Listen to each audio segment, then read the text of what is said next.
NBC's Tom Winter covers crime and security for us. Tom, good morning. So now we have two videos from the family, both addressing the abductors.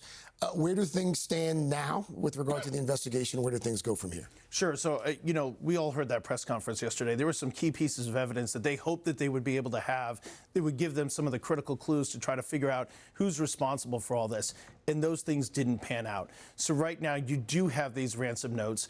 It's the best thing that's in front of the family, the best thing that's in front of law enforcement as far as a possible avenue. And look, even if these ransom notes turn out to be a hoax, you've still got Nancy Guthrie communicating directly to whoever did this, saying, hey, the door is wide open. Contact us. We're here. We're ready to listen. That's what she's been saying. You've got her brother coming out, having a statement last night. We haven't heard from you, but we're here. We're ready to go. So even if the person who is actually holding Nancy or was responsible for this crime is not connected to these letters, you're still giving that person a path to say, look, let's talk.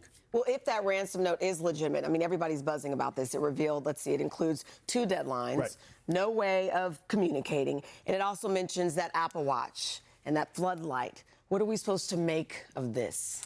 What we're supposed to make of it, according to law enforcement, is, look, we're taking it seriously. That's what they're saying this morning. And they haven't been able to tie it definitively back. They don't have a kidnapper. They don't know for sure that these notes are there, but we did have a 5 p.m. deadline yesterday. And so the hope is, and perhaps that's already happened just here in the last couple of moments, the last couple of hours, is that whoever sent this reaches back out. If it's legitimate, they'll reach back out. The family has said, look, show us proof of life and we'll talk. We will have a serious discussion about this. And so you're hoping with these deadlines coming up that there is an additional attempt to follow up. The other piece of this is the Apple Watch and the floodlights. Of course, there's floodlights at Nancy Guthrie's home. There's an Apple Watch photo.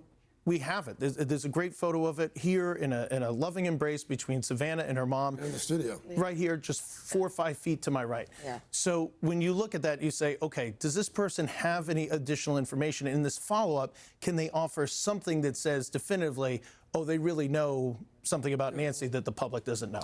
Tom, one of the things that stood out to me yesterday most was this timeline, a more specific timeline. In fact, I want to put it up for folks at home, and let's drill down some of these times and what, if anything, we can glean from them. What stands out to you, and how could this inform the investigation moving forward? A timeline, you talk to any investigator, you talk to anybody that's trying to solve a crime, is one of the most critical pieces that you have to establish, and there's some really interesting information on this. The first one being, when these security cameras, the first security camera is taken off the door there.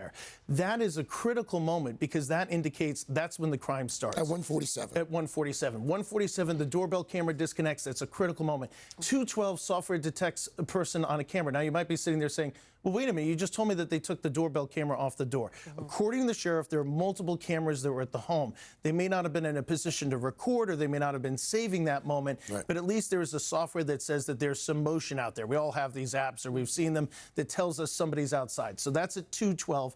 And then at 2:38, the pacemaker app disconnects from the phone. So for sure, Nancy Guthrie is separated from her phone at a moment before 2:38, because obviously it goes out of range. So it's still connected for a little bit. But we know that the phone, which was found in the house, according to the sheriff, that Nancy Guthrie is away from the home and away from that phone sometime before 2:38. And of course, you got this question, well, 40 minutes. Yeah. What's with that 20-minute time gap? The cameras gets ripped off the doorbell, but then there's motion seen on the camera outside, 20 minutes later. What's that about?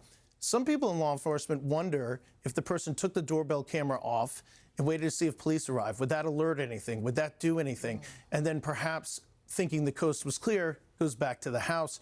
We don't know. We don't know the specifics of what camera detected the motion either. Sure. That's a bit of a challenge. So, again, it speaks to the fact that we have some information. There are some clues for sure, but we don't have a lot of details. It's that critical moment, though. We know now, 2:28, that's when the person is out of there. That does give them an opportunity now for the team that's trying to hunt down these cell phones. That takes a lot of time. It's a little bit of art and science. Okay, somebody's on the move here. For the people we were talking about yesterday with the license plate readers, with the vehicles, okay, what is the time period here when we can start to look at these cameras?